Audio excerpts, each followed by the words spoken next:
Bonjour et bienvenue au Popcorn Club, le podcast liégeois où on parle cinéma avec des amoureux de pop culture. Moi, c'est Vincent Todini. Et moi, c'est Caroline Poisson. Chaque mois, un sujet, 2 invités et à manger.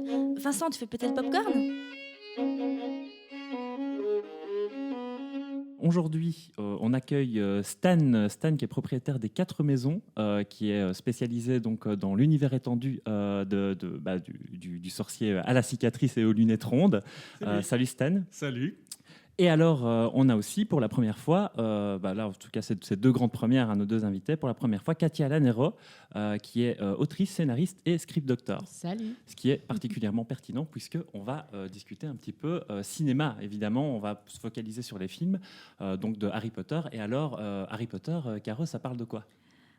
Harry Potter, c'est pas l'histoire d'un garçon qui fait beaucoup de rêves comme ça et la nuit, sa vie elle est tellement pourrie qu'il a l'impression d'être un sorcier, tu vois. Oui. Et en fait, sa vie elle est tellement naze et alors il rêve que la nuit il va dans un château, il a des pouvoirs magiques, tout ça. Et en fait, il rencontre plein de gamins pires les uns que les autres, mais en fait, c'est les mecs de l'école qui le tabassent en fait tous les jours. Et à la fin, et en fait, il y a aussi un truc, c'est t'as l'impression qu'à chaque rêve qu'il fait, chaque méchant, c'est un peu un boss de jeu vidéo, tu vois. À chaque niveau, t'as un méchant qu'il faut passer, et plus il passe les niveaux, plus... Non, c'est ça. Et à la fin, on découvre qu'il finit dans un hôpital psychiatrique. Oui, mais c'est ça, tu vois. Et alors, on lui propose... Attends, et c'est Leonardo DiCaprio qui joue... Non, ouais, c'est ça. Le bateau coule. Dumbledore. Putain, je sais plus. Alors non, c'est pas ça, exactement ça. ok. C'est pas exactement ça, mais je vais me tourner vers mes invités. Ça parle de quoi, Harry Potter ? Je t'en prie, Katia, non, je commence. J'avais envie de justement rebondir, mais je te propose de résumer et puis je vais dire de quoi ça parle. Allez, résumer, ça va être compliqué parce qu'Harry Potter c'est long. Mais en effet, je suis ravi de pouvoir t'interrompre enfin parce que tu racontes n'importe quoi. Bon, c'est un petit sorcier en effet. Il ne rêve pas du tout, Caroline, il ne rêve pas du tout, c'est la réalité. Il reçoit une lettre un jour et il découvre en effet que c'est un sorcier. Il le découvre petit à petit. Et il intègre cette merveilleuse école qui est la plus grande école de sorcellerie du monde, l'école britannique qui s'appelle Poudlard. En effet, il rencontre plein de gens, des grands méchants, etc., qu'il va affronter au fil du temps. Mais tout ça est absolument réel. Donc, il doit un petit peu sauver le monde des sorciers et finalement des moldus indirectement à travers toutes ces années de scolarité à Poudlard, où il découvre de nombreux amis, où il se lie d'amitié avec beaucoup de gens, quelques ennemis aussi par-ci, par-là, et puis alors où on découvre pas mal du tout d'événements fantaisistes comme ça qui nous font rêver. C'est un peu ça. Mais quel beau résumé. Alors ça, c'est un magnifique résumé de l'histoire d'Harry Potter. Mais maintenant, Harry Potter, en fait, de quoi ça parle ? Alors, Harry Potter, ça parle d'amitié, ça parle de combat, ça défend des valeurs humanistes, universelles, qui viennent nous toucher droit au cœur, parce que ça parle de solitude, ça parle d'harcèlement scolaire. Et surtout, j'étais pas loin, tu vois. Et surtout, ça parle, en fait, de toute la saga. Et la question thématique, la thématique de Harry Potter, au final, c'est Dumbledore qui le dit au début, d'ailleurs, du premier film. C'est nous pouvons avoir toutes les aptitudes du monde, toutes les capacités, mais au final, ce n'est pas ça qui nous définit, ce sont nos choix. Et en fait, Harry Potter, ça parle vraiment de ça. Vous pouvez balayer tous les personnages d'Harry Potter en fonction de leurs capacités. Ils sont définis par autre chose. Ça y est, Caroline pleure, je la fais pleurer. Parce que tout au long des films, des livres, ils vont poser des choix déterminants. Ça parle de ça, Harry Potter. Je trouve que c'est très bien dit, parce qu'en effet, c'est ça que je constate, moi, et on va en parler à mon avis, que c'est tout ça, tout ce qui est un peu caché, subliminal comme ça, qui touche le maximum de monde. Oui, tout le monde peut être touché par un personnage, quoi. Et moi, ça m'a toujours complètement retourné. Vraiment, là, je passe du côté sérieux de Caroline. Ça m'a toujours vraiment tellement retourné. Déjà, dans ce petit garçon qui trouve pas sa place et qui va trouver enfin sa place quelque part. Moi, ça m'a toujours c'est moi qui ai les frissons maintenant. Retourné. Oh là là, ça me promet. Et alors, donc, on va parler évidemment de la saga cinématographique, mais bon, c'est important de contextualiser un petit peu. À la base, Harry Potter, c'est un roman qui est un peu sorti de nulle part, juste de l'imagination de J.K. Rowling, qui avait, je pense qu'à ce moment-là, vivait une situation un peu difficile au moment où elle écrivait les romans. Et ça s'est fait des années, finalement, avant que les droits n'arrivent. C'est quoi, en fait, un petit peu ce contexte d'écriture, un peu comment ça s'est passé, tout ça ? Alors, le contexte d'écriture, c'est qu'on a... Alors, je vais peut-être dire plein de bêtises, donc il faudra bien vérifier après. On va bien revérifier. Ça va. J.K. Rowling, qui est donc l'autrice d'une saga littéraire jeunesse, à un moment donné, en fait, où, de mémoire, la fantasy s'épuisait un peu en jeunesse. Il y avait une espèce de nostalgie, d'avoir envie de retrouver du Charlie et la chocolaterie. On est dans une époque cinématographique aussi où on est bercé par les Goonies, par les films pour enfants qui mêlent du fantastique. Enfin, moi, je pense à l'Histoire sans fin. Bien sûr, tout à fait. Oui. Bon, évidemment, où on mélange là aussi les livres, l'imaginaire, dans le personnage de Bastien, si je me souviens bien. Ouais, c'est ça. Sur fond initiatique aussi, exactement. Qui est important aussi dans, c'est ça. Dans Harry Potter. Et J.K. Rowling va avoir l'idée, donc là je parle de la légende, je ne connais pas les coulisses, l'idée de son sorcier dans le train qui la ramène après avoir quitté son mari. Elle est sans le sou, elle rentre en Angleterre ou en Écosse. Je regarde sa langue. En Écosse. En Écosse, absolument. Elle rentre en Écosse. Et elle a l'idée de ce sorcier sur lequel elle va travailler. Elle va y mettre beaucoup de personnel dedans. Et c'est le début d'une saga de 7 tomes destinée aux enfants, du moins les 2 premiers tomes. Parce que de mémoire, je ne connais pas d'autres sagas littéraires qui grandit avec son public. Oui. C'est-à-dire que quand on relit Harry Potter, moi, vous, certainement, vous avez grandi avec. Donc, je veux dire que les livres qui sont parus collaient plus ou moins aux thématiques et à la maturité qu'un lecteur de cet âge-là pouvait avoir. On grandit avec Harry, Ron et Hermione. Donc, au fur et à mesure, la noirceur des thématiques et des difficultés qu'ils rencontrent s'accroissent de plus en plus. Je pense qu'aujourd'hui, il y a des parents qui sont confrontés à leurs enfants de 9, 10, 11 ans qui sont hyper fans du premier tome, du deuxième, et puis à partir du troisième qui se disent mais est-ce qu'ils sont prêts ou pas. Pire encore pour les films qui prennent une tournure, on va en parler, très très réaliste dans le combat contre les forces du mal. Et alors là même, on y reviendra, mais on change carrément de réalisateur. À chaque fois, ce qui est à chaque fois des choix assez intéressants et pertinents. Et du coup, on a J.K. Rowling qui nous fait une saga qu'on appelle feuilletonnante, mais en semi-bouclé. Là, je vais prendre des termes hyper techniques. Ça veut dire que chaque livre, évidemment, a une intrigue bouclée. Il y a une question à résoudre, un ennemi, big boss, un ennemi, effectivement, à défaire, une enquête à mener. Mais au final, on ne peut pas avoir toutes les réponses si on n'a pas fait le tour des 7 tomes. Et on a vraiment une rupture pour moi. Je ne sais pas ce que vous en pensez, mais on a les 2 premiers tomes qui se lisent vraiment bouclés, avec une intrigue, qui tourne autour vraiment d'un ennemi à combattre. Et puis j'ai l'impression qu'il y a vraiment eu une rupture lors du 3e tome. Moi, le prisonnier d'Azkaban, je me suis dit, ok, là, c'est bien plus que ce que je lisais quand j'étais petite, le Club des 5. Voilà. Je ne vais pas comparer les deux, mais vous voyez ce que je veux dire en termes de bouclé. En bouclé, les personnages n'évoluent pas spécialement. Ils changent, mais ils n'évoluent pas.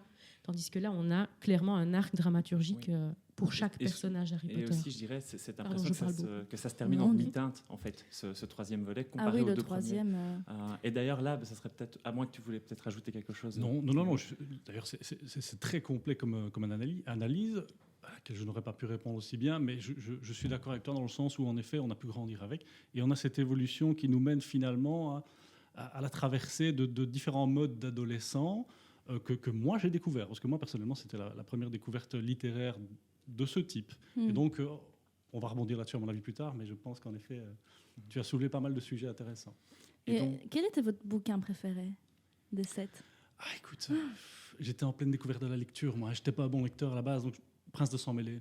Ordre du Phénix, Prince de Sang Mêlé, j'hésite toujours entre les deux, mais voilà, c'est les deux. Là, dans le genre, ça se termine en demi-teinte, on est aussi pas mal dans ce. Volet. On a pas mal de dénouements, Prince de Sang Mêlé. Oui, à fond. Moi, c'est le 3. Moi aussi, c'est mon livre préféré. C'est souvent là ou l'autre. Et toi, Vincent ?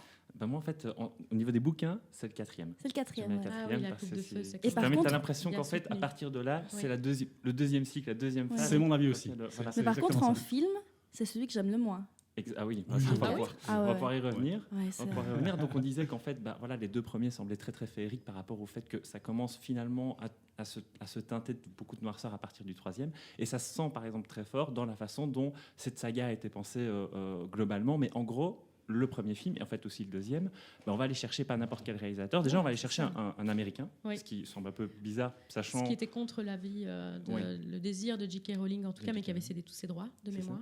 Et on va pas prendre n'importe qui, c'est Chris Columbus, c'est quand même... C'est quand même, pas n'importe Voilà. quand même, c'est pas n'importe qui. Et surtout, voilà, pour traiter un petit peu d'un univers un peu enfantin, voilà, je ne sais pas ce que vous en pensez, mais moi, ça me paraissait un choix assez pertinent pour ces deux premiers. Le premier est magique. Mais complètement, absolument. Donc, avec ce qu'il avait fait, évidemment, on savait qu'il adaptait très facilement, par expérience, des choses qui étaient du coup destinées en effet à cette jeunesse, qui pouvait en effet regarder quelque chose de relativement intense, mais qui collait finalement à l'esprit des jeunes, où on ne devait pas choquer, mais où on avait cet esprit féerique ou imaginaire en tout cas. Moi, je trouvais que c'était un choix hyper légitime. Même aussi. l'habillage musical, les Oui, couleurs oui, mais bien choisies, sûr. la photographie Voilà. rappellent très très fort, que ce soit les Goonies ou Maman j'ai raté l'avion, il y a une espèce de pétillement, j'ai envie de dire, qui rappelle tout au long du film la magie de Noël. Je ne sais pas pourquoi, moi c'est toujours ce que ça me fait. Moi, ça me faisait aussi un petit...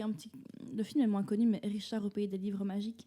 Ça, je ne me souviens pas. Non, Macaulay Culkin qui part dans le pays des livres. Comme Ah ça. oui, Maintenant, ça, je oui, me oui. souviens. Le titre Oui, comme oui. ça, quand tu le dis. Oui, le titre un petit peu. Parle d'image, s'il te plaît. Mais il y a vraiment il y avait un côté, le premier Harry Potter qui me faisait tellement penser à ça, qui était vraiment mon film doudou d'enfance. Et, parce que le film, quand il est sorti, j'étais déjà post-ado, un peu, le premier film. Donc, et je trouve que ça ramène très fort à ta... Quand tu vois le premier film, même quand tu as 16-17 ans, quand moi je l'ai vu un peu sur le tard, le premier, ça te ramène à ces petits pétiments du premier bouquin quand tu étais jeune ado. Ça réveille comme une nostalgie, c'est une Madeleine de Proust. Nostalgie, c'est ça, parce qu'on parlait des Goonies, l'histoire sans fin, etc. Et je trouve que là, on arrive dans l'époque, dans une transition cinématographique, effets spéciaux, etc., qui finalement Donc on est en transforme un 2001. peu le cinéma. Oui, c'est ça.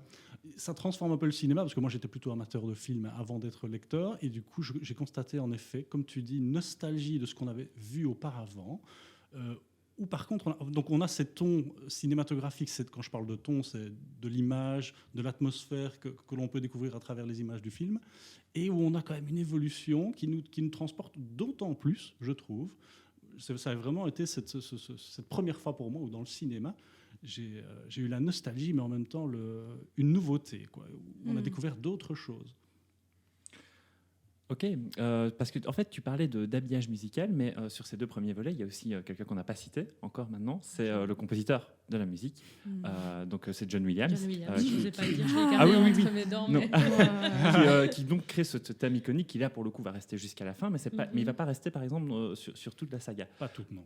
Non. Donc Ah voilà. non, j'avais pas remarqué. Non. Moi non plus. Hein. Figure-toi que je l'ai appris il n'y a pas si longtemps. Moi, je l'ai appris en faisant un blind test où je devais j'ai vraiment cartonné. D'ailleurs, ma magnifique baguette que j'ai ici est le cadeau un des cadeaux que j'ai reçu, car on devait, par chaque musique, reconnaître de quel film venait chaque musique. Et c'est comme ça que j'ai appris également que n'était pas là tout le temps. C'est ça, Pourtant, mais le thème reste le même, mais oui, c'est juste réorchestré. Parce que quand il y a ce logo qui apparaît Harry Potter dans les films et qu'il y a cette orchestration, ce thème qui est joué, mais même avec des tonalités plus sombres et plus tragiques dans les deux derniers films. Je me souviens, on était avec mon ami avec qui on allait aller voir tous les premiers. À chaque fois, on est allé voir plusieurs fois les films Harry Potter, mais les premières, on est allés ensemble. Ça donnait des frissons, quoi. Clairement. Voilà. Encore maintenant, quand ça commence, on l'a re-regardé ici, même pas par rapport au podcast, juste pour le plaisir. Il faisait très moche. J'ai dit à mon mari, on regarde Harry Potter, j'ai envie de faire un peu regarder Harry Potter. À chaque générique de début, mes poils se hérissent jusque-là. Et je peux le regarder chaque année 3 fois, chaque film. Ça va continuer. Mais je me suis demandé justement quel était ce pouvoir aussi d'émouvoir autant. Et de faire que le public adhère à ce point-là avec quelques notes, quoi. C'est une question très philosophique, parce que moi qui ai un commerce aujourd'hui, figure-toi que je n'ai pas encore la réponse à ça, mais c'est quelque chose dont je me questionne quasi tous les jours, parce que j'ai toujours des gens différents qui viennent, qui ont la banane dès qu'ils passent la porte chez nous et qui veulent justement échanger sur le sujet. Surtout quand il n'y a pas trop de monde. Et c'est souvent ça qui revient. Mais pourquoi est-ce que ça marche toujours autant? Donc ça, c'est la question fatidique. Hein. Comment ça se fait que ça fonctionne toujours comme ça?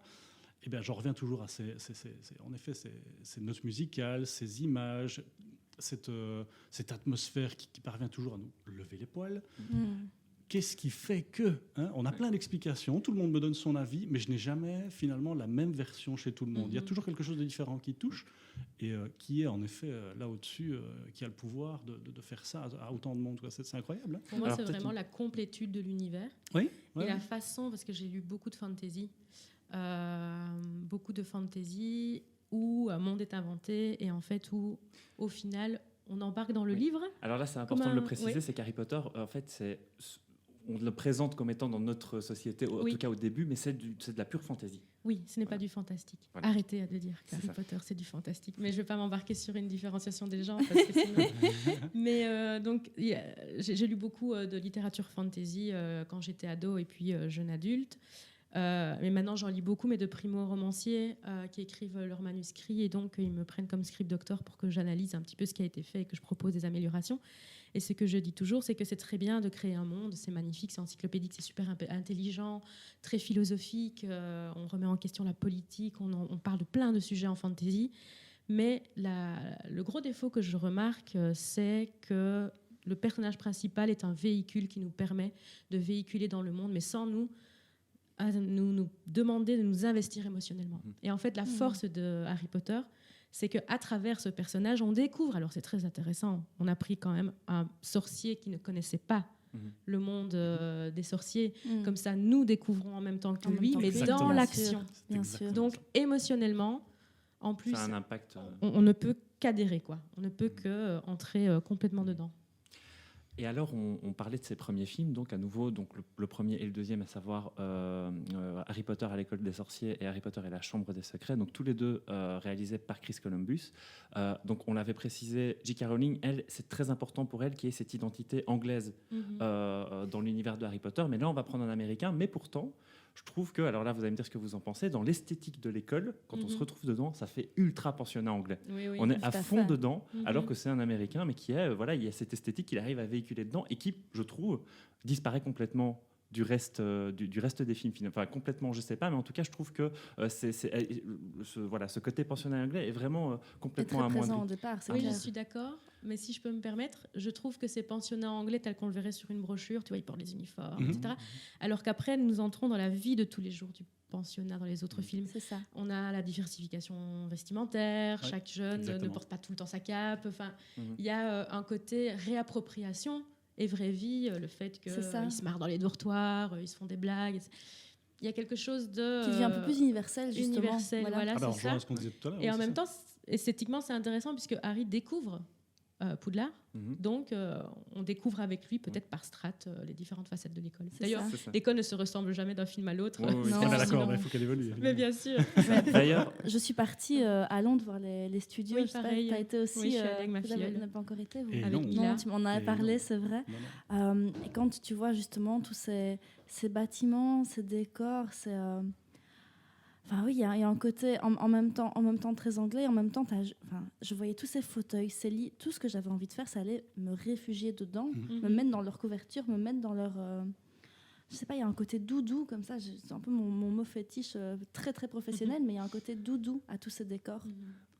Et alors là, on va quitter Chris Columbus au troisième volet, qui est, à mes yeux, c'est un des meilleurs, vraiment, au niveau de la saga filmique.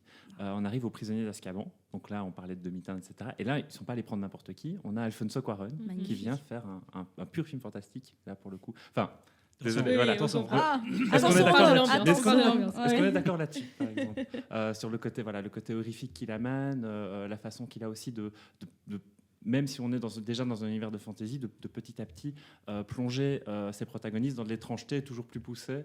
Voilà, je trouve qu'il y a vraiment quelque chose d'assez intéressant qui se passe avec ce réalisateur-là. Je ne sais pas ce que vous en pensez. Maintenant, dans le troisième film, moi, c'est le film où j'ai commencé à me dire il manque cet élément-là. Ils ne disent pas ça. Ils ne parlent pas de ça. Et c'est vraiment là où j'ai commencé à me... Mais même si je suis hyper fan des films, mais à chaque film, quand je regarde avec mon mari, qui n'a pas forcément lu tous les livres, je suis du genre à mettre pause. Alors ça, en fait, dans le livre, et à lui rappeler tous les petits trucs qui manquent. Mais il manque des choses cruciales, même. Quand même à partir du 3, vraiment, je trouve que c'est le pire. Ne serait-ce que dire que la carte du maraudeur, c'était Lupin, c'était... Mais oui. Il le place à la fin. Hein. Patmeul, Queue de verre. Cornodru. Et Lupin, c'était quoi son nom de Lunar. Lunar. Lunar, voilà.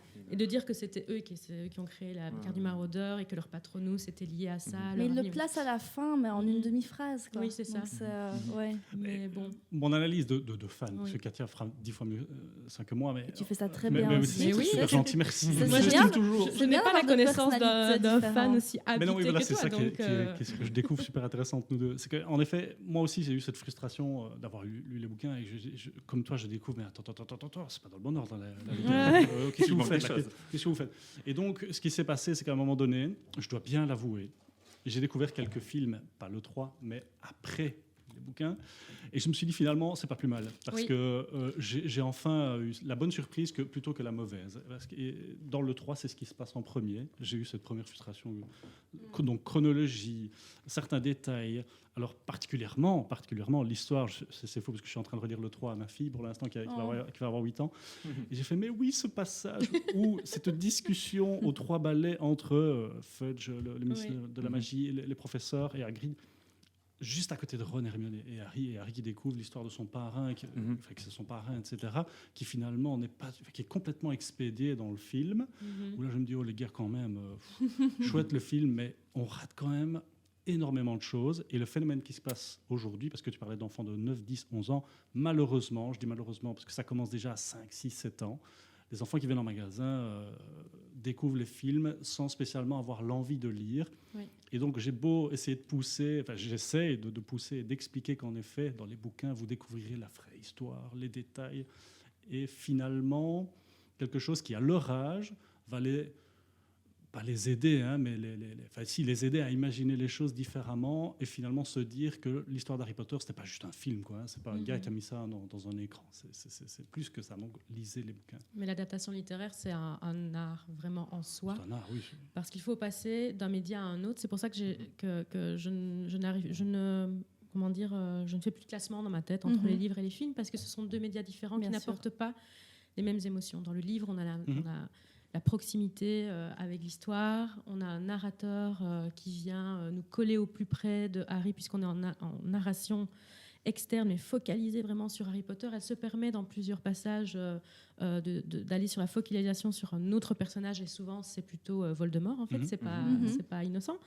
Et donc on a rarement des choses qui se passent en dehors de la tête d'Harry Potter. On a ses émotions, on crée un lien qui est vraiment intime puisqu'on a notre imagination. Et moi, je suis contente d'avoir lu des livres avant les films parce que ça m'a permis aussi de me créer mon propre imaginaire et de le confronter après, puisque le fait de lire nous permet d'être guidé par des mots, mais on découvre l'histoire et l'image même au fur et à mesure qu'on lit, alors qu'un film nous impose une image globale, des sons, des bruitages, des voix, des physionomies, qui du coup ne sont pas celles qu'on s'était peut-être imaginées. Bien sûr. Parfois, les transcendent et on se dit wow, c'est beaucoup mieux que ce que j'avais imaginé, ou le contraire. Moi, j'étais très déçue de Sirius Black, alors que j'adore Gary Oldman, mais dans ma tête, Sirius Black était plus émacié, moi je l'imaginais plus maladif, que la façon dont on le montre dans ce 3e volet. Gary Oldman, il a l'air trop beau, en trop bonne santé, je sais pas. Ouais, mais il manquait de carrure, je sais pas. Il y avait quelque chose de. Oui, c'est vraiment ça. Gary Oldman donne un aspect très intellectuel, en fait. Oui, tout à fait. Alors que moi, Sirius Black, j'imaginais un peu plus brut de décoffrage. Je ne sais pas pourquoi, je ne sais même pas si c'est dans les livres. Mais donc, vous voyez là. C'est un rockstar, hein. Voilà, c'est dans ça. le livre, c'est un rockstar. On dirait un peu Johnny Depp, quoi. Il a une veste en cuir et tout, non? Oui, je me souviens ça, plus. je Il a sais des pas. longs cheveux, des boucles d'oreilles, machin. Ça y est, on s'emballe, alors on se rapproche. Mais du coup, l'adaptation littéraire demande effectivement de faire des choix pour l'imposer au public, et d'où la difficulté de trouver les bonnes personnes au bon moment avec le bon talent. Et nous propose une réorganisation forcément de l'intrigue autour, surtout les longs métrages, autour d'un fil principal. Parce qu'on n'a pas... La minute coûte cher. Oui, surtout la minute d'Harry Potter. Ils sont longs, hein. La minute d'Harry Potter coûte très très cher. Tout à fait. Et justement, c'est intéressant que tu t'amènes cette réflexion-là, parce que un des gros problèmes, j'ai l'impression, avec ce 3e volet, c'est quand on arrive, donc c'est un peu le climax, quand ils sont dans la cabane et qu'en fait il y a tous les enjeux qui sont expliqués à ce moment-là, j'ai l'impression que tout va trop vite, que c'est pas bien rythmé et que tout va trop vite. On n'a pas le temps de se poser à chaque nouvelle révélation, qu'il y a déjà quelqu'un qui repasse la porte, il y a des baguettes qui sautent, et à nouveau, on t'explique quelque chose de nouveau, on n'a absolument pas le temps d'intégrer les informations. Ils auraient pu faire trois films avec ce bouquin, quoi. Mais ils auraient pu faire 3 films avec chaque bouquin. Mais moi, j'avais vraiment l'impression que sur cette scène finale, tu rajoutais 5 minutes pour laisser un petit peu de respiration des dialogues, et ça allait tout de suite beaucoup mieux. Même pas cette finale, scène de milieu, attention. Je parlais de la scène dans la cabane tout à la fin, vraiment le climax où on découvre qu'en fait Sirius Black n'a pas tué, qu'on découvre que c'est pas à la fin parce qu'après t'as encore tout. Ah oui, c'est vrai. Avec le retour de temps, disons on recommence les 2 tiers. La boucle temporelle. Voilà. Pardon, effectivement. Voilà. Attention, j'ai la baguette. Donc, mange un peu de popcorn, hein. Allez, hop. Voilà, ça c'était pour ma petite réflexion. Donc, libre à vous si vous voulez rebondir dessus. Notamment, moi je parle aussi je voulais parler de la scène d'échappée de Sirius, qui part avec Buck, qui est moi super, un hippogriffe, allez je m'échappe, salut, merci, au revoir, pouf, on est tout de suite à la suite. Là, dans le bouquin c'est beaucoup plus développé encore, on pourra en dire là-dessus. Tout à fait. C'est bon, non, j'allais partir sur la structure du long métrage, mais on va pas exagérer. Vas-y, je t'en prie. On est là pour ça. Je pense que c'est une bonne question pour les 2 derniers, ça. Pour les 2 derniers. Ah ouais. D'accord. Non, mais je t'en prie, non, tu veux venir. Oui, des films. J'ai pas relu les livres depuis longtemps. Non, disons que je disais, il faut rattacher quand même, faire ressortir une intrigue principale, ce que font très bien les livres, on est bien d'accord. Mais dans la structure du long métrage, on a quand même des points forts. On connaît le schéma dramatique, on l'a vu à l'école, si vous en souvenez toujours. Donc une situation initiale, un élément déclencheur, et puis à l'école on nous apprend qu'il y a un développement, et puis ensuite qu'il y a une résolution. Mon Dieu, il manque 2 éléments fondamentaux, qui sont le midpoint, le point médian d'un film ou d'un épisode de série ou d'un livre, et le climax, comme tu l'as dit, le point culminant, où c'est le pire qui peut arriver à l'aventure. C'est la dernière épreuve à accomplir avant de réussir ou d'échouer. Et personnellement, pour avoir revu les Harry Potter après toutes ces années de dramaturgie et où j'ai pas mal trifouillé dans l'écriture des histoires, la lecture d'histoires, et pour essayer de remettre les éléments, je trouve que là, par contre, vraiment, hormis toute émotion et tout ce qui manque, les choix qui ont été faits par les différents scénaristes et réalisateurs sont très très pertinents. C'est-à-dire que parfois je mettais pause, parce que quand vous regardez un blockbuster, vraiment à la moitié du film, à la minute près, vous mettez pause, vous avez le point médian du film. Dans les blockbusters, je veux dire, les films hollywoodiens qui suivent le schéma très très voilà. Et à chaque fois, c'était des décisions que je trouvais très très pertinentes, et notamment d'avoir divisé le livre 7 en 2 en choisissant la révélation de ce que Voldemort recherche, qui est la baguette de Suro. Les reliques de la mort, oui.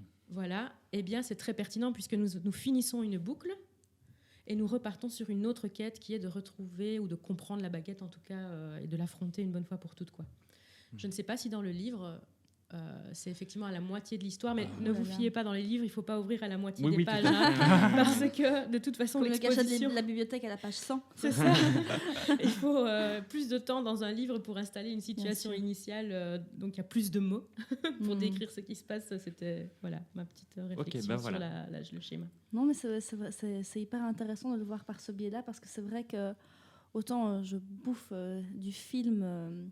En fait, je me rends compte que je bouffe du film, j'analyse du film H24 au grand désespoir de la personne qui habite avec moi. Mais sur des films comme Harry Potter, je ne me permets aucune analyse tellement je rentre dedans comme une gosse. Je ne sais pas comment expliquer ça. Il y a des films comme ça dans lesquels je ne vais jamais me faire aucune analyse. Et je pense que c'est justement super intéressant d'avoir eu ce recul comme ça après avoir bossé en... Je trouve ça très très intéressant en fait.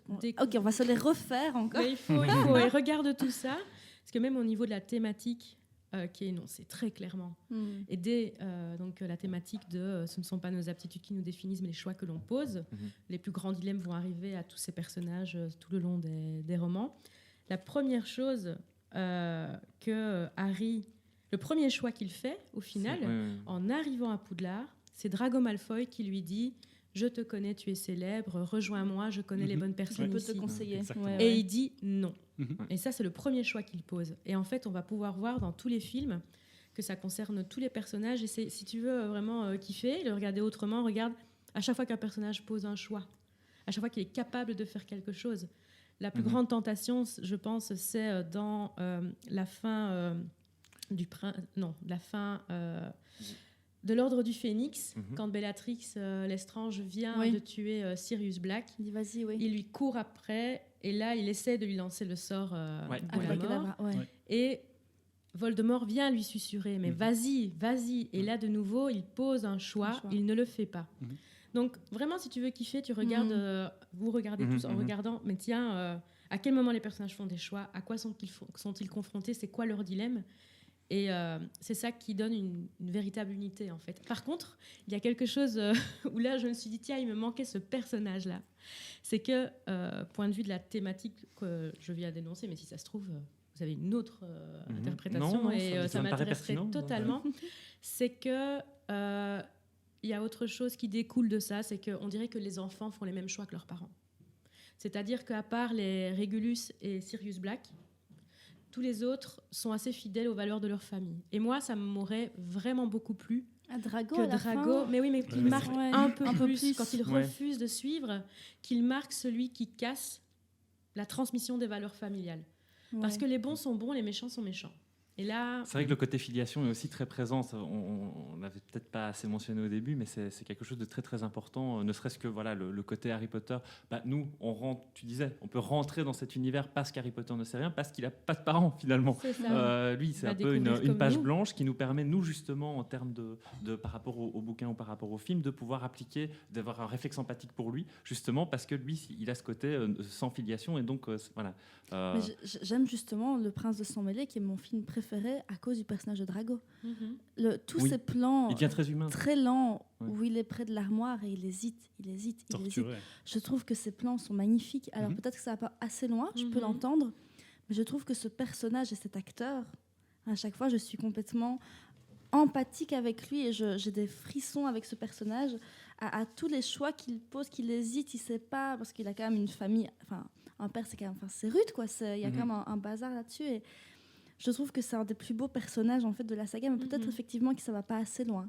En fait, il signe le fait que les Malfoy se sont retrouvés embrigadés là-dedans pour ne pas perdre un rang. C'est ça. Mais c'est ça. Bon, on s'interroge. Enfin, moi, Lucius, qui perd de sa superbe au fur et à mesure des films, il me pose beaucoup de questions. Il est ridicule dans le 4. Qui devient très humain, en passant, lorsque ça arrive, en fait. Parce que ça, c'est un truc aussi, je m'en rends compte maintenant, mis à part Voldemort et quelques mange-morts, c'est à un moment, des personnages que tu ne calcules pas forcément comme certains mange-morts, à savoir les Malfoy, tout à coup resplendissent d'humanité. Et là, à nouveau, le champion du monde à ce niveau-là, c'est Rogue, je dirais. Ah oui, ça. Voilà. Attends, tu vas encore me faire pleurer. Non, oui, maintenant, est-ce que oui, il a aussi émis un choix, lui, Rogue. Je pense que la situation est un petit peu différente. C'est que lui, il décide de jouer un double rôle. Et finalement, on l'a interprété comme un méchant, mais in fine, il n'est pas à aucun du moment. Tout. À aucun moment. Enfin, on peut l'espérer parce qu'il y a toujours ce doute. Ce côté, je fais souffrir Harry malgré tout. Quand j'ai lu les bouquins, je me suis fait totalement avoir. Moi aussi, je trouvais ça. Mais et quand je me souviens que je lisais ce livre, je me revois lire cette scène, j'étais vraiment complètement scandalisée. et même au cinéma, je revois le film, je connais l'histoire, je connais le personnage, je sais tout. Tout était sous nos yeux. À chaque fois. Comme à chaque fois. En fait. Cette scène de Rogue qui se rappelle ses souvenirs. À chaque fois, je suis en lambeaux pendant une demi-heure. Ça ne va pas du tout.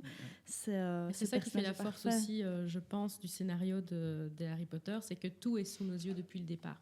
Exactement. Et au fur et à mesure, le puzzle se fait. Et de nouveau, comme elle arrive dans les livres à nous les imposer sans qu'on s'en rende compte, et dans les films, ils le font très très bien sans trop insister, genre ici il y a une loupe, attention.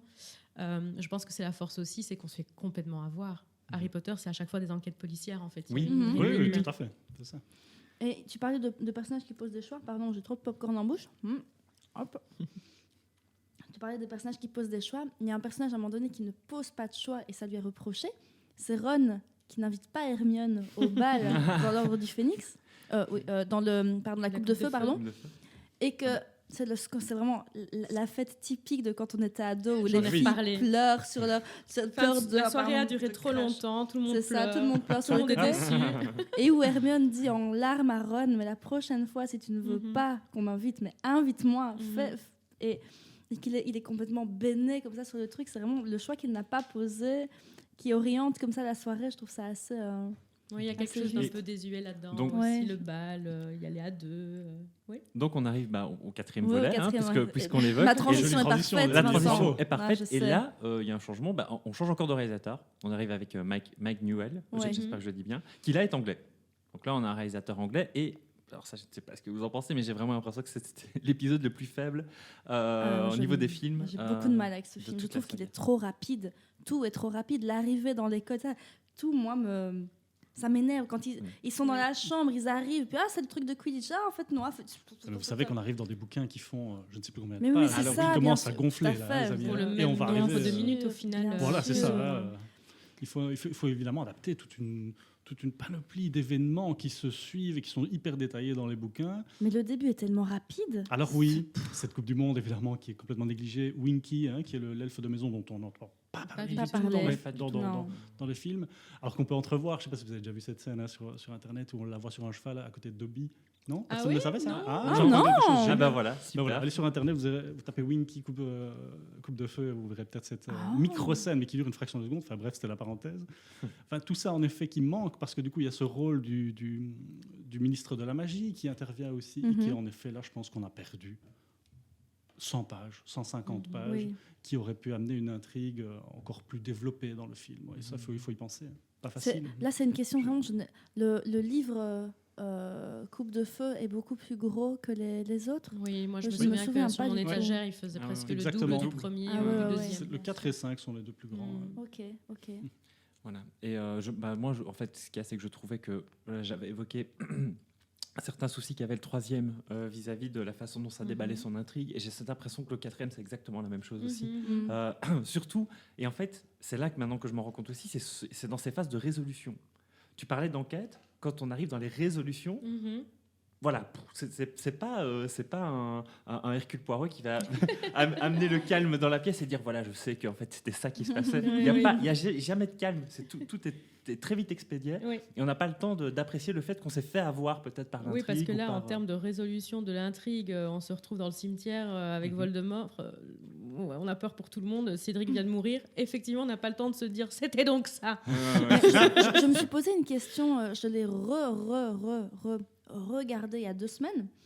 Et est-ce que dans le livre, on se rend compte aussi de façon si flagrante que le prof, oh là là, le gros trou de mémoire. Maugret. Merci. Oh là là. Maugret, Trop folle bizarre. Ouais. Qu'il a ce tic de visage du fils. Avec la langue. Oui, et ça, dans le film, ça m'a agacée parce que je me suis dit, mais n'importe qui n'a pas lu le bouquin, parce que quand tu as lu le bouquin, tu sais, mais quand tu n'as pas lu le bouquin, je me dis, mais d'office, tu comprends, mais après 30 minutes, avec ce tic de visage. Et est-ce que dans le bouquin, il y a ça? Je ne me rappelle plus. Non, je crois. Personnellement, ça fait trop loin pour moi. Mais Et moi, oui. ça fait trop loin. Je crois pas que c'est présent dans le bouquin. Et ça m'a On parle énormément pas de tic de choquée visage. dans le film. J'ai pas l'impression non plus. Mais là, pour le coup, c'est peut-être quelque C'est chose un d'intéressant oui. dans ce film-là. Qui a posé ce choix? Voilà. Oui. Qui a posé ce choix? Encore un choix. Ben oui, mais un choix. Mais par contre, là, pas de personnage, mais de metteur en scène ou je À ne mon sais quoi avis, c'est d'autre. peut-être une idée de David Tennant. Hein. Ah, Vu c'est le coco. possible. Ah oui, mais c'est Vu possible. le coco, ça C'est m'étonnerait bon, pas David. qu'il C'est ait. possible. Mais là, je trouve que c'est un événement, on se trouve dans le cinéma, quoi. Il faut Ouais. montrer les choses. Mais moi, ça m'a énormément gênée. Et je pense que c'est ce qui me gêne le plus dans le film. C'est ce tic. Ah ouais. Vraiment. Ouais, Ben moi, vraiment. c'est là peut-être que j'ai un désaccord parce que là, Mais- pour le coup, ouais, un mais je petit truc comprends. visuel ultra simple, c'est comme ça pour moi qu'il faut fonctionner pour commencer à faire des raccourcis. On est Mais pas- il est c'est- pas. Enfin, voilà. c'est un Mais raccourci quand même un on petit ne le peu voit pas gros. beaucoup quand même, Ah, moi, je David trouve que- Tennant. On le voit Mais deux je trouve, fois mais dans le non, rêve. oui, Oui, non, mais à non, chaque mais- fois, il le fait. Et à chaque Ouais. fois, Maugret, à chaque Ouais. fois qu'il voit quelque chose de près, il le refait. À chaque fois Ouais. qu'il Mais doit de manière revoir tellement sa flagrante, en sa effet. place qu'il le refait. Ah, je sais Le La pas. plus caméra est intéressant, braquée c'est dessus, quand quoi. son père le reconnaît. Oui, mais c'est ça. Quand c'est il le ça, fait et c'est- qu'il Quand il dit, fait son tic, ouais, c'est ça. Ok. Non, je trouve ça tellement flagrant dans le film. Et je me suis dit, il faudrait que je relise le bouquin parce que vraiment, je ne me rappelle pas que c'était aussi À flagrant. mon avis, c'est du Tennant tout craché, ça. Donc, en fait, là, on est déjà à 42 minutes. Ah bon Ah oui, Ah, l'air on de rien. s'emballe, on s'emballe. Euh, On est parfait dans le Et timing. en gros, là, on arrive dans, on va appeler ça au niveau cinématographique la deuxième phase. La deuxième, La Après le deuxième midpoint. phase d'Harry Potter. Après le midpoint, voilà. Voilà, après le midpoint, où là, en fait, Exactement. on a les 4 films de, j'ai oublié maintenant, David Yates. David Yates. David Yates, Magnifique. qui reste là, qui signe les films jusqu'à la fin. Mais visuellement, c'est. Et là, voilà, pour moi, on commence à arriver aussi on commence à avoir une certaine cohérence, en tout cas visuelle, puisqu'on a arrêté de changer de réalisateur à tout bout de champ. Et là, par contre, on a complètement basculé dans la noirceur, quoi. C'est le retour de Voldemort et là, c'est l'après-midpoint de la saga. C'est pile à la moitié. Ouais. Et encore, l'Ordre du Phénix est un peu plus noir, ok, mais il y a un côté encore très groupe de gamins. Il y a un côté Goonies, il y a un côté fraternité, il y a un côté voilà. Encore jeunes amours, etc. Qui est encore, il y a encore un petit côté tout cute, le monde peut encore s'identifier. Ouais. C'est, je pense que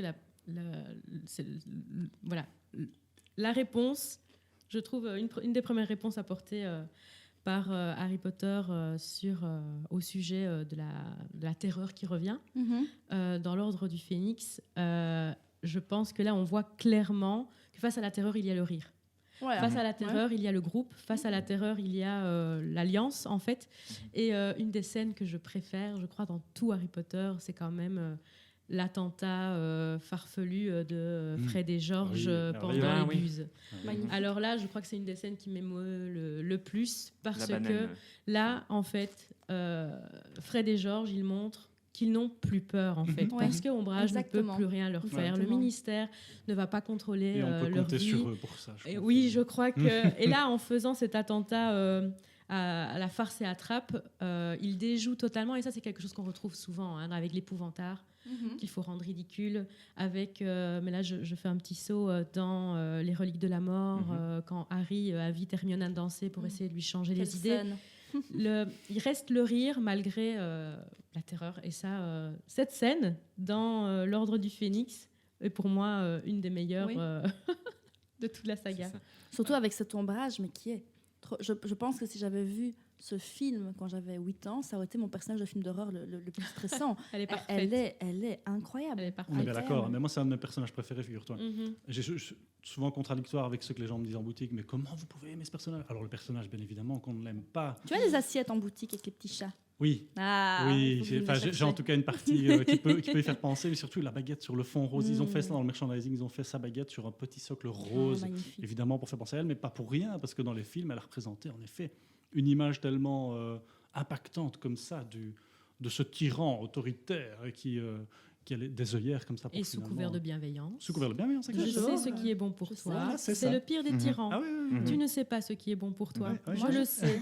C'est le pire des tyrans. C'est peut-être là quelque chose d'intéressant, que finalement, un des persos les plus détestés de la saga, c'est aussi, là, pour le coup, c'est quelqu'un qui est plein d'humanité, pour le coup. C'est humain, c'est très humain, la façon qu'elle a de se comporter, même si elle se comporte comme une crève. C'est très manipulatoire. On a plus l'impression de voir un être humain que Voldemort, c'est plus mal à l'état pur, c'est plus conceptuel qu'une ombrage. On se dit, on pourrait rencontrer mais c'est le parent, la maîtresse abusive, c'est le parent qui sait pour toi ce qui est bien pour toi. C'est ça.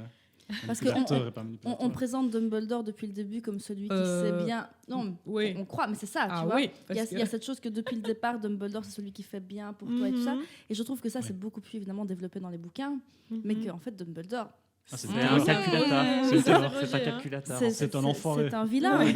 Un calculateur. Je ne sais pas comment le définir autrement que quelqu'un qui a des plans sur 10 ans. Sur un gosse, quoi. Que tout le monde veut.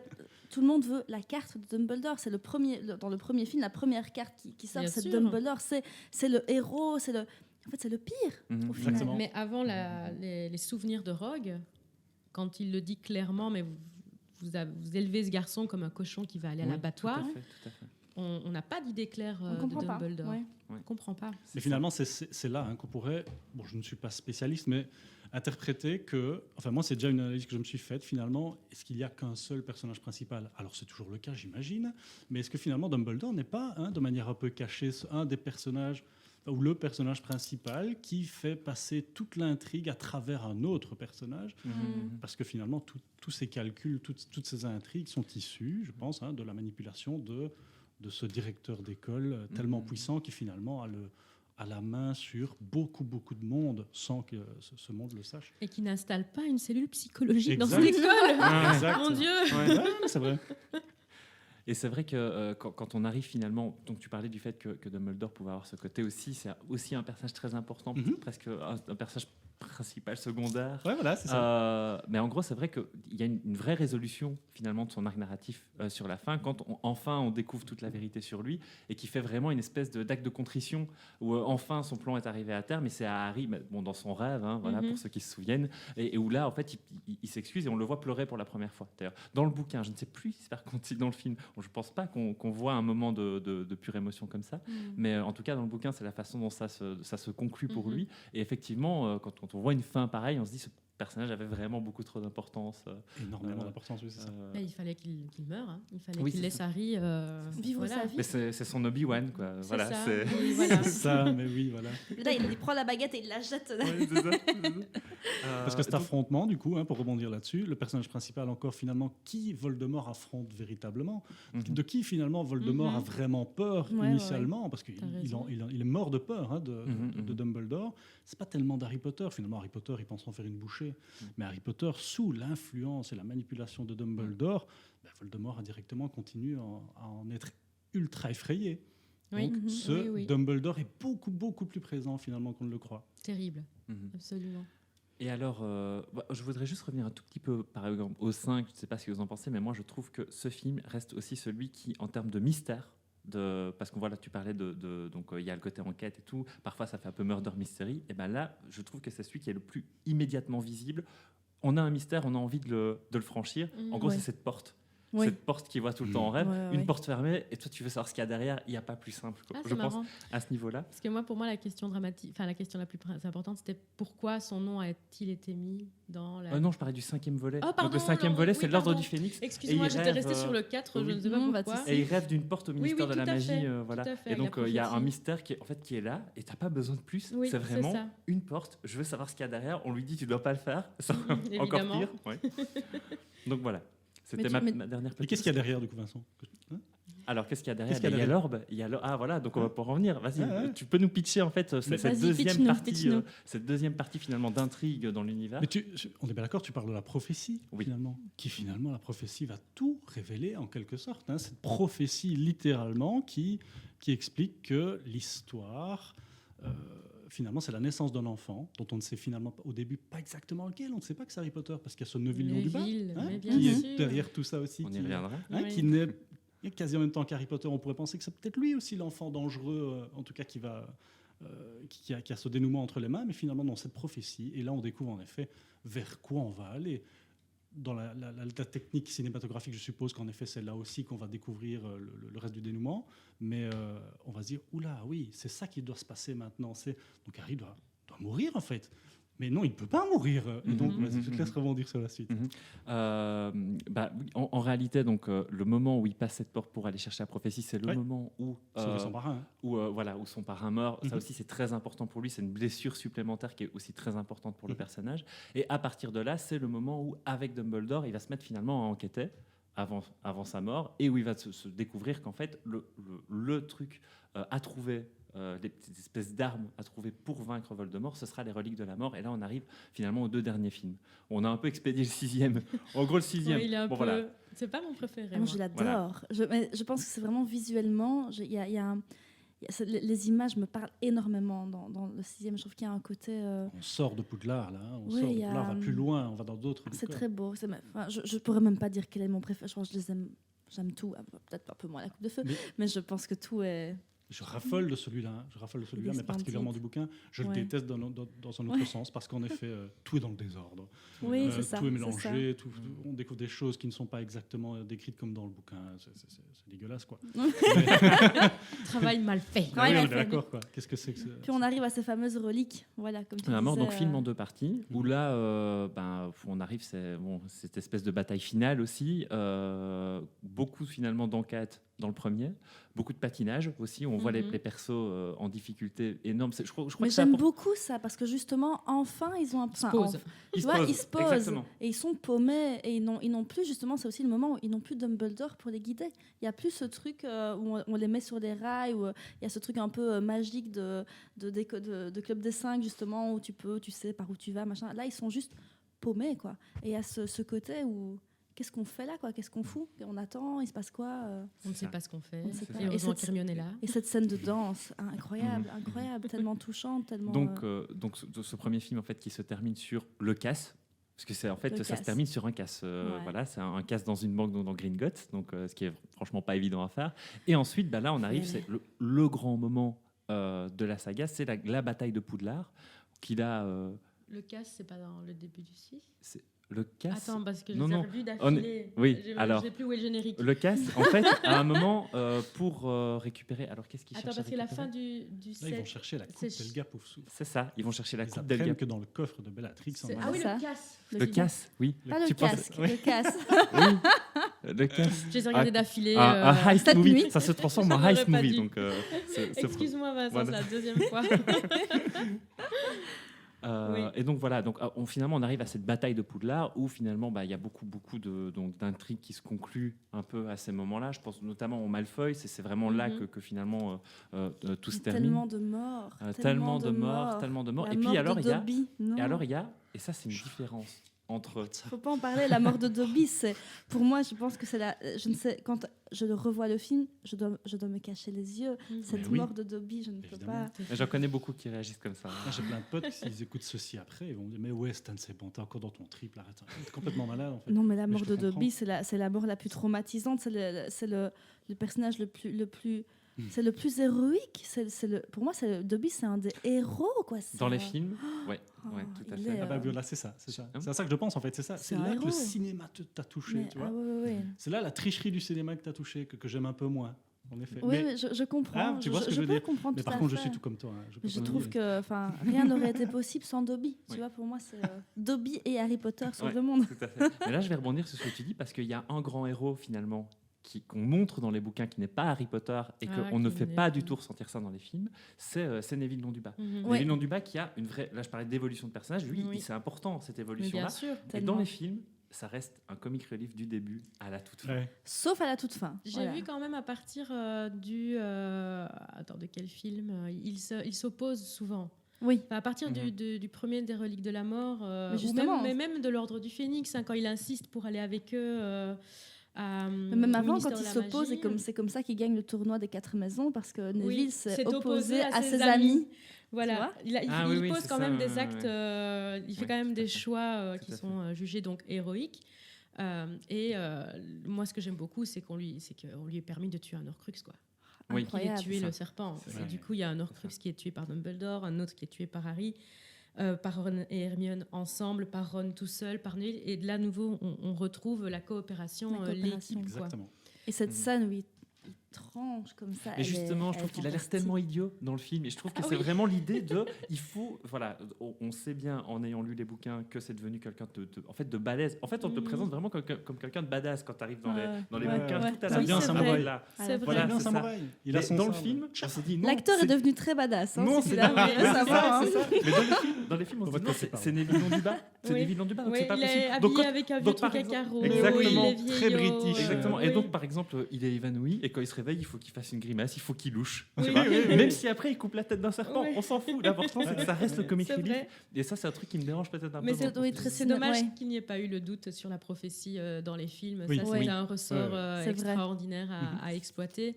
Parce qu'au final, est-ce que le sort de Neville par rapport à ses parents est plus enviable que Harry Potter ? Je ne pense pas.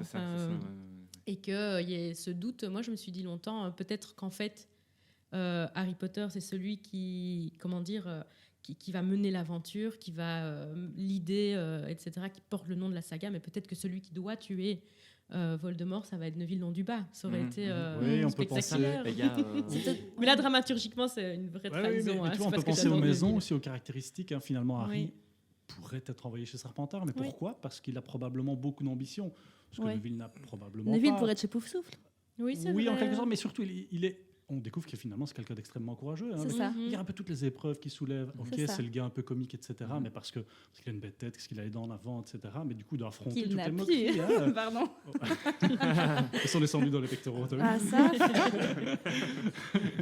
Oui, donc je ne sais plus ce que je disais, j'ai perdu le film. Mais, Mais oui, en tout Drago cas, Malfoy, en effet, un vrai Gryffondor. Non, Ouais. mais il y a un vrai effet miroir en fait entre Oui, les deux, hein, c'est qui ça. est, et c'est tout l'intérêt de la prophétie qui effectivement n'est pas présente dans le Non. film, qui est de dire ça aurait vraiment pu être lui. Oui.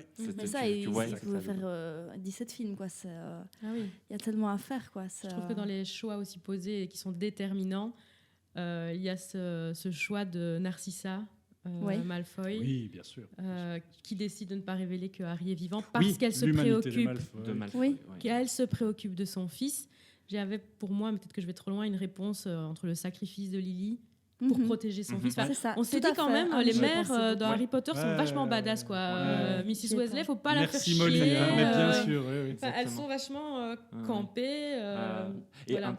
un autre personnage qui est finalement beaucoup sous-exploité dans ces bouquins, et je trouve que son arc narratif, surtout sur la fin des livres, est super intéressant, c'est Percy. Dans les films, tu veux dire. Dans les films, Ouais, ouais. Percy Weasley. Oui, qui- finalement, qui, rejoint, qui finalement, mais alors il se détache complètement de sa famille, il reste du côté du ministère, il veut plus Mhm. leur parler. Mhm. Et, Ouais, ouais, et à la on n'en fin, parle pas. il y a quand même une résolution de tout ça, Bien où sûr. il arrive à la bataille de Poudlard, il dit Oui. non, je viens vous aider. Ouais, Il recrée immédiatement un lien très fort avec sa famille. Familial. Et dans les films. Mais même Charlie, on le voit très peu. On le voit Mais très attendez, peu attendez. dans les- Si vous allez par là, il faut parler de Ginny, s'il vous plaît. Hein, la Oui, meilleure. ah, Bien oui. sûr. Ma femme n'écoutera Je pas l'ai ce l'ai podcast. vu, j'ai rencontré l'actrice Ah oui, mais moi au aussi. Comic-Con. Oui, on a dû se Bonheur. croiser. qui est quand même une sorcière extrêmement puissante. À chaque fois qu'elle lance Mais un sort, certainement. Ginny, elle Ça. pète tout. C'est quoi. violent. Mais Oui. on est bien d'accord, hein, qui devient professionnelle de Quidditch parce qu'en effet, elle a cette rage. Tu vois que c'est cette fille qui est arrivée après tous les garçons, qui a été élevée Mhm. dans cette famille de garçons et qui, comme tu dis, qui a un courage incroyable, un amour extraordinaire hein, pour Harry Potter. Pour Harry, ouais. Et j'en passe parce que sinon j'en ferai mon avis. Tu es fan de Ginny? Non, c'est vrai. Mais c'est vrai que ce personnage, Oui, il est très très impressionnant et on le voit peu. Vous savez de qui on n'a pas parlé quasiment? Voldemort. Oui, C'est vrai. On ne parle même pas de Ni lui. de Ron, ni de... voilà. Ni de Ron, Déjà- ni d'Hermione. Déjà incarné par Ralph Fiennes. Ah, mais il est. Merci de le prononcer parce il qu'à chaque est fois, je Fiennes. Je pense que ça se dit je lis Fiennes. Fiennes. C'est très, Oui. très Mais nul. Il aurait aussi mérité un film juste pour son enfant, juste pour son développement. Enfin, tout mérite d'être développé, mais je trouve que cet acteur a été si bien casté. Mhm. Je le trouve incroyable et ça, rien que la Le façon. bol qu'ils ont eu de trouver un acteur sans nez, Oui. d'ailleurs, pour Voldemort. Heureusement, Ah. ils ont eu du bol là. Moi, c'est ce que je trouve le plus impressionnant dans son jeu de Voldemort. C'est con, hein, mais c'est la façon dont il met son bras. Oui, Il y a c'est une, marrant. Ah bah, surtout une cette mise en scène, classe sûr. parce que Voldemort était un beau garçon. Voldemort est un bel homme, Mhm, est un beau garçon. Il y a ce côté, et même si là, il est complètement défiguré par le mal et Mhm. par la rage, il a toujours cette. Prestance. C'est pas dire, oui, c'est ça, j'allais dire, c'est pas cette beauté, mais cette prestance, cette élégance, cette classe et sa façon de mettre son Mhm. bras. Je vais le faire avec ma baguette. Ouais. je sais. Il a ce truc Ouais. là où tu te dis. Lui, c'était un beau gars, quoi. Tu vois, il y a ce parce qu'on en Ouais, parle mais beaucoup dans les oui, dans oui, les tout à bouquins. Attention tu que ça vois. va jusqu'à penser aussi qu'il n'a pas spécialement besoin de baguette non plus, tu vois. C'est Ce ça. n'est qu'un accessoire qui va lui transmettre une Focaliser un énergie, truc, mais ouais, qui c'est ça. finalement, la magie vient de lui et pas de cette Ouais, baguette, c'est, hein, bien qu'avec la relique de la mort. Mais parenthèse, vous savez que cet acteur a failli refuser le rôle. Hein. Non, Vous ne saviez pas ça? non, Si, je si, savais si. pas. Non. C'est sa fille, je pense que c'est sa fille qui a lu Harry Potter. Papa, tu peux jouer dans Harry Potter, mais il faut que tu acceptes. C'est vrai, Et le ah, gars, il c'est s'est dit, super quoi, mignon. c'est si bien que ça. Et donc, en effet, il a accepté en quelque sorte. En résumé, c'est comme ça. Waouh. Et Ouais, alors, c'est dingue. Hein. Tant qu'on est sur les anecdotes, hein, Mhm. je pense qu'Alan Rickman non plus ne voulait pas C'est possible. incarner Rogue. Ah, ouais, c'est possible.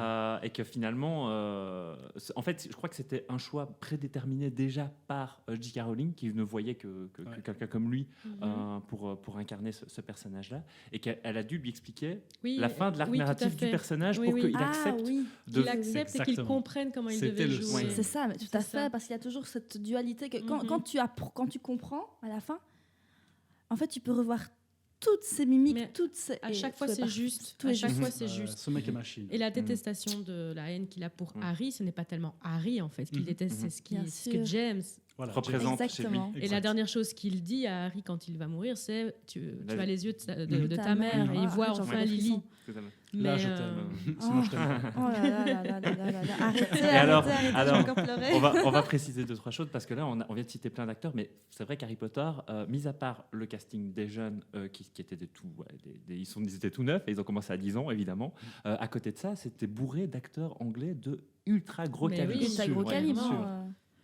Et encore une anecdote, celui qui joue Charlie, c'est quand même le fils de celui qui joue Maugrey. Oui, tout à fait. Et qui joue d'ailleurs dans Star Wars. J'arrive jamais à prononcer, qui est fabuleux dans Star Wars. Oui, il est allé jouer dans Star Wars. Vous parlez d'acteurs fabuleux sous-exploités, McGonagall. McGonagall, il ne fallait pas quelqu'un d'autre. Il ne fallait pas quelqu'un d'autre. On est bien d'accord. Maggie Smith. Mais Maggie Smith, elle aurait tellement pu faire beaucoup plus de choses. Mais bon, forcément, encore une fois, l'adaptation au cinéma. C'est ça. Elle, oui, fabuleuse. Et quand elle s'oppose à Ombrage, justement, avec le professeur Trelawney, elle est grandiose, quoi. Ce que j'ai trouvé marrant là, c'est que finalement, donc elle monte d'une marche l'une et puis l'autre, pour parler du film. Et puis finalement, McGo, je vais redescendre d'une marche. T'as raison, ma grande. Ouais, ça, je reste plus grande que toi. Oui, il y a un côté très classe. Humanité plutôt.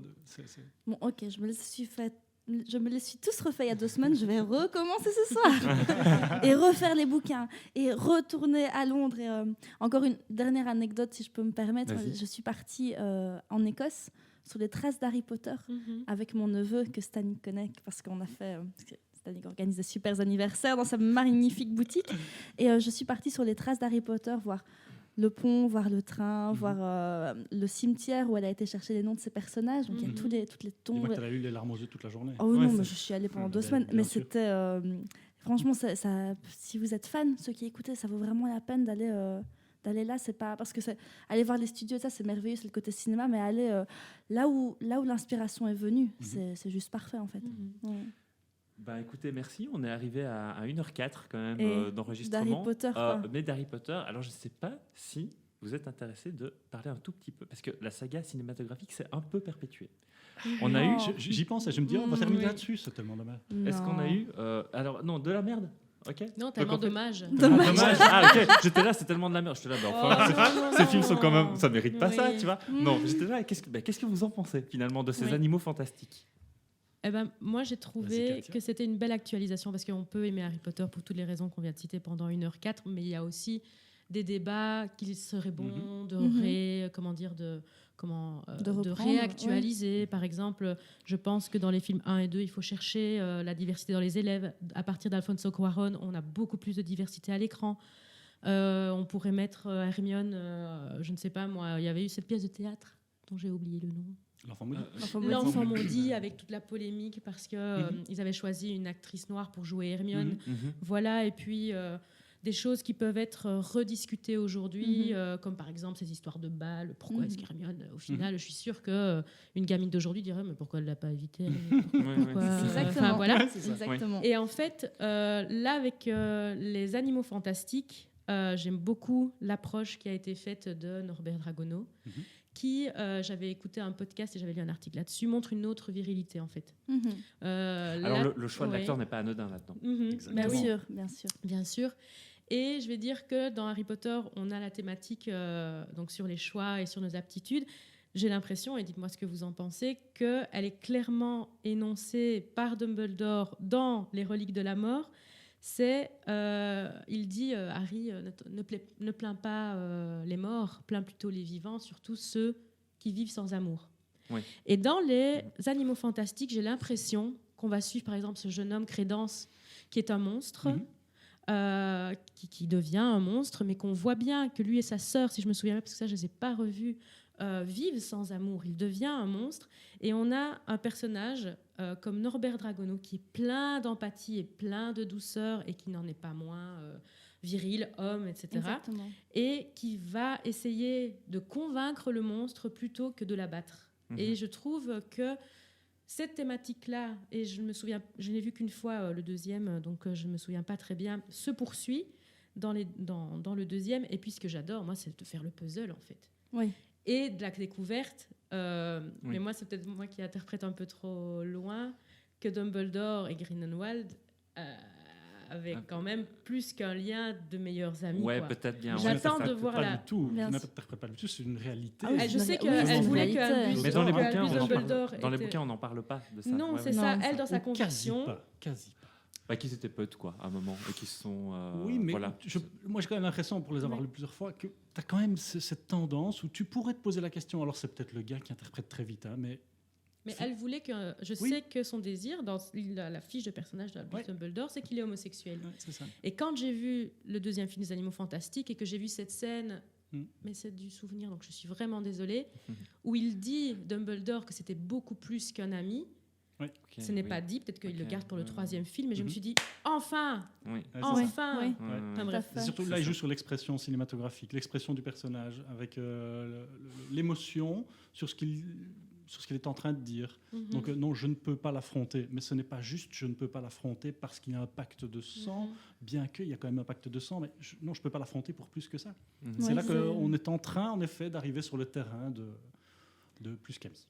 Après, Non, vas-y, dis. Mais on est face à des œuvres quand même qui sont ultra universelles, avec des valeurs tellement d'humanité. Et je me suis fort intéressée à la polémique sur les propos transphobes de J.K. Rowling, parce que moi, ma cousine est une jeune femme transsexuelle. Et du coup, je commence à m'intéresser à ces sujets, n'étant pas concernée, puisque je suis une femme cisgenre, je tâtonne et je fais très attention aux mots que j'utilise. Mais du coup, là, je me suis dit, mais comment peut-on avoir écrit Harry Potter et avoir des avis tranchés comme ça, alors qu'elle fait preuve de tellement d'ouverture dans plein de ses personnages. C'est quelque chose qui me remue beaucoup, surtout en ayant revu tous les talents qui ont été mobilisés autour de ces films et de ces livres, parce qu'il ne faut pas oublier que J.K. Rowling, elle a écrit, mais elle a aussi des éditeurs qui l'ont accompagnée, des lecteurs qui ont lu les premières versions. À mon avis, au fur et à mesure de son écriture, elle a dû avoir des assistants, parce que pour se rappeler de tout ça en tant qu'autrice, je peux dire qu'en même temps, en ayant baigné pendant 20 ans dans cet univers, elle devait vraiment bien le connaître et avoir plein d'outils super intéressants pour pouvoir relier tous les fils, justement. Mais du coup, ça pose vraiment question, j'ai envie de voir ce qui va être fait par la suite. Mais je reviens un tout petit peu à Harry Potter, une demi-seconde, mais il y a une scène moi, qui me choque par rapport à ça dans La Coupe de Feu. Oui. C'est quand ils apprennent à danser. Oui. Et que McGonagall dit en chaque femme, en oui, chaque jeune fille, il y a un signe qui dort. Et que Ron et Harry regardent une fille plus grande que les autres, plus ronde que les autres. Et dit, c'est pas un signe. Et cette scène m'a profondément gênée. C'est ça que je parle de réactualisation de nouvelles valeurs. C'est ça. Milieu des années 2000. Voilà. Bien sûr. Alors ça n'excuse pas, mais c'est bien de le dire et de se rendre compte qu'aujourd'hui, on a 15 ans plus tard. On a 15 ans plus tard, on a une analyse différente, ce qui n'enlève pas. Et en même temps, des gamins de 15 ans font ce genre de remarques. Oui, mais quand tu as une audience, il y a un côté... quand tu as une audience aussi grande, c'est pas mal ça de qui est pouvoir très en délicat profiter pour pouvoir faire passer des choses. Mais voilà, bon. c'est ça. Ça c'est vraiment cet entre-deux. Exactement. Oui, ils réagissent comme ça, mais est-ce qu'on a envie de montrer ça? Il y a cette dualité. Et puis, comme tu dis, Vincent, il y a le recul, etc. Mais voilà, et les animaux fantastiques.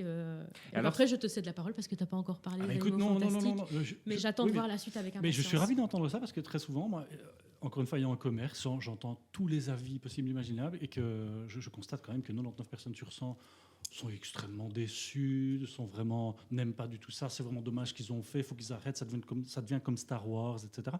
Non, les gars, c'est très compliqué pour moi de réagir face à ça, parce que je suis enfin ravi d'entendre un avis comme le tien, qui, en effet, je trouve qu'on va découvrir davantage de choses, on va continuer le puzzle, qui pour moi n'est pas terminé par rapport à Harry Potter. Et sortir de Poudlard. Ah oui, il peut être infini. Voilà, sortir de Poudlard et situer le monde des sorciers dans notre monde. Oui, c'est ça. En Amérique plutôt. Mais il faut continuer. Qui est dans on arrive aux États-Unis. Exactement. Oui, alors David Yates, toujours. Donc c'est toujours David Yates. Oui, c'est là qu'il va pouvoir continuer à mettre sa patte et un peu plus son empreinte américaine. Mais moi, je trouve qu'il faut continuer à faire confiance à J.K. Rowling. Alors forcément que maintenant, elle est beaucoup... alors il faut peut-être le préciser. En fait, J.K. Rowling est toujours... Mais voilà, c'est ça. Oui, c'est ça. C'est là que moi, je suis déçu d'entendre tant de mauvais avis. Et je pense que ce sont les avis, encore une fois, des gens qui regardent le cinéma, pas plus que la lecture. Mais où c'est toujours son histoire, c'est toujours elle qui a écrit. Elle n'a pas romancé cette fois-ci, mais elle y met toujours sa patte.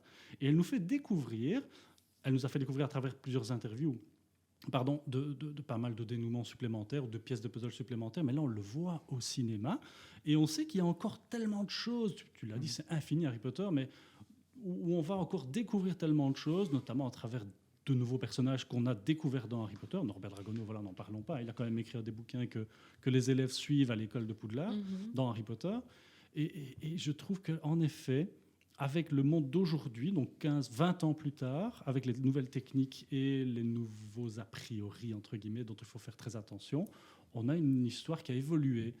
Est-ce que, finalement, est-ce que le public qui a 25-35 ans aujourd'hui, qui a suivi Harry Potter, est prêt à cette évolution ou est-ce qu'on est toujours calé en arrière? Je ne sais pas. Mais moi, je suis ravi des Animaux Fantastiques. Je ne voulais pas spécialement de suite à Harry Potter parce que pour moi, l'histoire est close. Oui, ce serait dur, ce serait tirer une balle dans le Mais en effet, ce serait tellement difficile. C'est pour faire une scène aussi horrible que la dernière du film. Oh oui, mais dis, il n'avait plus d'argent pour les costumes ou quoi? Pour les maquillages. Au cinéma, je me suis levée. Je dis non, c'est pas possible. On est bien là. Mais j'aurais tendance à dire que ces Animaux Fantastiques, il y a aussi quelque chose de particulier, c'est que, par exemple, les Harry Potter, parfois, j'ai l'impression qu'ils ont un petit côté schizophrène, de vouloir prendre des libertés par rapport au film, mais en même temps, à certains moments, par rapport au livre, mais de vouloir, à certains moments, tellement raccrocher les wagons qu'on a l'impression qu'ils n'arrivent pas à se situer, qu'ils n'arrivent pas vraiment à exister en tant que film. Mais là, pour le coup, les Animaux Fantastiques, j'ai l'impression qu'il y a une cohérence parce que ça a juste été pensé comme un film. Oui. Et aussi, je tiens aussi à souligner le fait que J.K. Rowling, là, pour la première fois qu'elle écrit un screenplay, un script pour le cinéma, et je trouve que ça fonctionne du tonnerre. Oui, voilà. Normalement, tous les auteurs ne savent pas faire ça. J'ai envie de dire heureusement. Hein. C'est un peu comme George Lucas pour Star Wars. Heureusement qu'elle est toujours là, j'ai l'impression. Parce que pour rejoindre ce que tu disais, est-ce qu'on n'est pas ici entre les mains de Warner Brothers finalement, plus que entre les mains de l'auteur finalement, qui est devenu une employée de ce géant américain qui doit faire du pognon. Parce que moi je le vois dans le merchandising. On doit faire du pognon, on doit faire une notoriété, on doit continuer à être le plus grand au monde. Et donc dans Harry Potter, qui finalement la série qui a le mieux fonctionné ces 20 dernières années, on va continuer, on va aller proposer d'autres choses.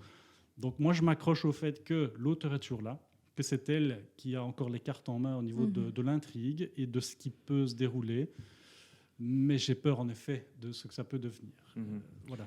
Bon, Warner n'est pas Disney, mais effectivement, je pense qu'ils sont, sont un peu mieux au diapason maintenant pour un peu tous fonctionner. Je crois qu'ils fonctionnent un peu tous de la même manière. Effectivement, c'est une question très intéressante de se poser. Quel est le degré de liberté de quelqu'un comme J.K. Rowling, qui est quand même pas n'importe qui. Je pense qu'elle a quand même... elle a une maestria incroyable. Je veux dire, elle arrive avec son poids de son succès, et tout. Mais à la base, il y a vraiment une maestria pour écrire les deux premiers quand elle n'était pas connue. Il y a quand même... Waouh, quoi. Ouais, en tant qu'autrice, je regarde, je pleure des larmes de sang. Je me dis, mon Dieu. Comment a-t-elle fait Sans parler de sa culture, du coup. Bien sûr. Parce qu'il n'y a pas que l'imagination là-dedans. Énormément de faits historiques, faits réels. Tout à fait. Et même plus quel bagage, quoi.